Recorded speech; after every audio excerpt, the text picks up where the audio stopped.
Hello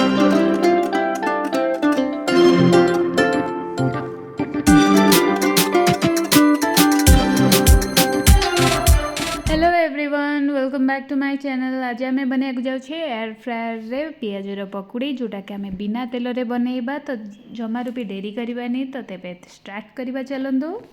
तो पियाज पकुड़ी fast पियाज को लंबा लंबा काटिकी ये भाव में पतला पतला पूरा काटे, मोटा काटे ना। तो पतला पतला काटिकी ऐड करेंगे। तो आपण अनुसार क्वांटिटी नहीं पारे। एबे से कटाई भूसंग पत्र, कटाई धनिया पत्र आ कटाई कंचा लंका ऐड करवा। तापर से गोलमरीच गुंड अल्प ऐड करवा। एबे से स्वाद अनुसार लुण ऐड करवा। आपन चाहिए कला लुण यूज करें। तापर एबे गोटा जीरा किसी ऐड करवा। आ टिके कला जीरा मुझे ऐड कर ऑप्शनल अच्छे। यहाँ टेस्ट मत भल लगे बोली मुझे ऐड कर। आपन चाहिए स्किप करें। तो ये आम से टिके हलदी ऐड करवा, जस्ट पिंच गोटे पिंचर हलदी ऐड करवा। तापर ये से बेसन ऐड करवा। तो मुझे 2 टेबल स्पून बेसन ऐड करची। गोटे बड़ पियाज को 2 टेबल स्पून बेसन ऐड करची। आपन जदि पियाजर क्वांटिटी बढ़ेबे ताहले बेसनर क्वांटिटी मध्य बढ़ेबे। आ आपन चाहिए एथरे चाउल गुंड मध्य किछि परिमाण रे नै पारंती, जेमति कि 2 चम्मच रे 1/4 टेबल स्पून चाउल गुंड आपड़ एबे ऐड करें।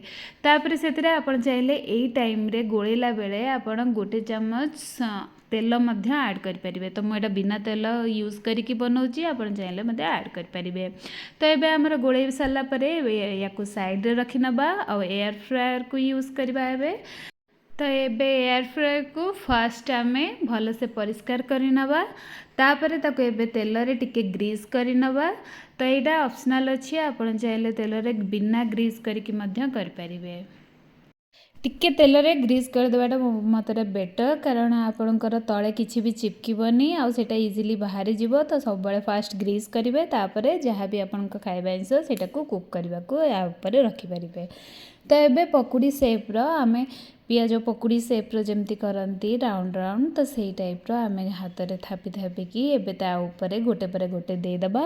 तो टिके टिके गैप रखिबा, जमारू भी पूरा ता ऊपर ऊपर लदिकी दबानी। तो टिके टिके गैप रखिकी देबे। तापरे एबे देखि पारथिबे सब जाक पियाज पकुड़ी मु देई देइची ऑलरेडी। तो ये ताको बंद करदे। बंद कर देकी तार एबे टेम्परेचर सेट करवा। तो मुझे आपको सेट करवा देखई दूची। तो फास्ट आपण ऑन करेंगे पावर बटन। तापर 180 डिग्री रे आपण सेट करेंगे। तो 200 मैक्सिमम थाए, तो ताको 180 डिग्री करेंगे। तापर टाइमिंगटा सेट करेंगे आपण केवल 15 मिनिट। तो 15 मिनिट मु टोटाल सेट करिछि, किंतु 15 मिनिट रु जेतेबेले अधा हो जमती कि 7 मिनिट कंप्लीट हो जाइथिबो आ 7 मिनिट बाकी थिबो, सेतिक बेले पुणी थरे खोलिकी ताकू उल्टे नेबे। तो उल्टेवा द्वारा ऊपर पोर्शनटा तो हो जाइथिबो, किंतु तळ पोर्शनटा टिके टिके नरम थिबो। तो से देखि पारुथिबे 7 मिनिट हो जाइछि। तो आम चेक करवा। तो पूरा पकुड़ीटा हो सारी। तो एबे ताकू तलपटू मुझे काढ़ी देखा। आप देखिपारे तलपटा टिके नरम रहिबो। तो देखिपारे तलपटा टिके नरम। तो ताकू सेइथपाई कि आउ थरे उल्टेकी तार अधा जो 7 मिनिट, तो 7 मिनिट आप उल्टेकी एबे पुणी नेक्स्ट कुक करेंगे। तो ये भाव में टोटाल आम 15 मिनिट देचे। तो 15 मिनिट रे पकुड़ीटा पूरा रेडी हो एटलिस्ट आपण 13 रु 15 मिनिट टाइमिंग देवे, ताठू कम देवेनी।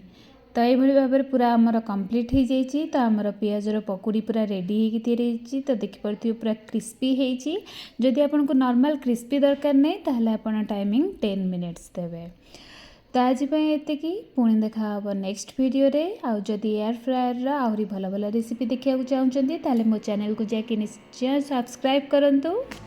भल लगुले वीडियोटी लाइक शेयर एंड सब्सक्राइब करने को जमा भी भूलिए नहीं। आज ये